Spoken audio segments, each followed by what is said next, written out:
സത്യത്തിൽ ഈ ബീഫ് എന്ന് പറയുന്നത് കൗ മീറ്റാണ്, പശു ഇറച്ചി അല്ലെങ്കിൽ കാളയുടെ ഇറച്ചി എന്നുള്ളതാണ്.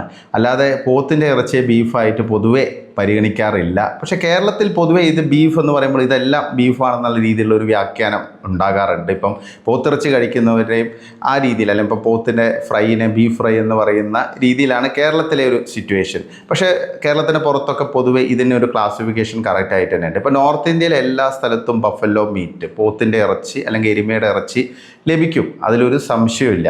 അതിന് യാതൊരു തരത്തിലുള്ള നിയന്ത്രണവുമില്ല എന്നതാണ് വസ്തുത. പക്ഷേ പശു ഇറച്ചി ഗോവധ നിരോധന നിയമം ഏതോ കാലം നോർത്ത് ഇന്ത്യയിലെ പല സംസ്ഥാനങ്ങളും നടപ്പാക്കിയിട്ടുണ്ട്. കോൺഗ്രസ് ഒക്കെ ഭരിക്കുന്ന കാലത്ത് 1950കളുടെ അവസാനം 60കളുടെ തുടക്കത്തിലൊക്കെ തന്നെ ഗോവധ നിരോധന നിയമം കൊണ്ടുവന്നിട്ടുണ്ട്.